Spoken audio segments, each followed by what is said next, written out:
ఏమయ్యా జగన్ రెడ్డి, పార్టీ పెట్టిన దగ్గర నుంచి నువ్వేమేమి కొట్టేశావో ఒకసారి మాట్లాడుకుందాం. అంటే ఈరోజు నేను ఫర్నిచర్ దొంగ అని చెప్పేసి ఈరోజు పాపం ప్రజలు గుర్తుపడుతున్నారు. కాదు నువ్వు ఫస్ట్ నుంచి అన్నీ కొట్టేస్తూనే ఉన్నావు. దాని తాలూకా నువ్వు జైలు శిక్ష కూడా అనుభవించావు. అవి కాకుండా ఇంకేం కొట్టేసావు ఒకసారి మనం పూర్తిగా వివరంగా మాట్లాడుకుందాం. పార్టీ పేరునేమో శివకుమార్ అనే వ్యక్తి దగ్గర నుంచి కొట్టేశావు.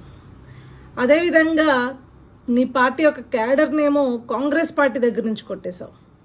ఆఖరికి నువ్వు నీ భార్య తాడేపల్లిలో ఉంటున్న కొంపని కృష్ణ గారి తమ్ముడైన ఆదిశేషగిరిరావు గారి దగ్గర నుంచి కొట్టేశావు. దాంట్లో ఉండే ఫర్నిచర్ని రాష్ట్ర ప్రభుత్వం దగ్గర నుంచి కొట్టేశావు.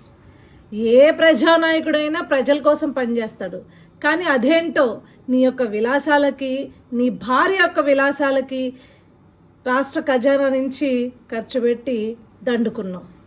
ఈరోజు దాన్ని అధికారపక్ష నాయకులు కావచ్చు, అధికారపక్ష కార్యకర్తలు కావచ్చు, ప్రజలు కావచ్చు గుర్తుపట్టి, ఏమయ్యా నువ్వు సెటప్ వేసుకుని ఇంట్లో నుంచి పరిపాలించావా, కనీసం సచివాలయం కూడా వెళ్ళలేదా, ఆ సెటప్ కూడా ఇంట్లోదా అని చెప్పేసి గుర్తుపెట్టి నిన్ను ప్రశ్నిస్తుంటే, ఒరే నువ్వు ఫర్నిచర్ దొంగవా అని ప్రశ్నిస్తుంటే, ఈరోజు నీ ఎమ్మెల్సీని బయటికి పంపించి లేదు మీరు ఆ ఫర్నిచర్కి కాస్ట్ కట్టండి, మేము పే చేసేస్తాము అని చెప్పేసి 15వ తారీఖున, అంటే 13వ తారీఖు 14వ తారీఖు నుంచి ప్రజలందరూ అడుగుతుంటుంటే, ఏవయ్యా ఫర్నిచర్ దొంగవా నువ్వు అని చెప్పేసి నీ పైన వేలెత్తి చూపుతుంటే 15వ తారీఖున నీ ఎమ్మెల్సీని పంపించి లేదు మేము డబ్బులు కట్టేస్తా అంటావా?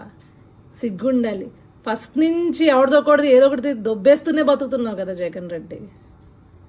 ప్రజలేమో నిన్ను పాపం తండ్రి లేని కొడుకు, అమాయకుడు అని అనుకుని ఛాన్స్ ఇస్తే, ప్రజా సొమ్మునిలాగా నీ కోసం, నీ భార్య కోసం, మీ యొక్క కుటుంబం యొక్క విలాసాల కోసం దోచుకుని దండుకున్నావు.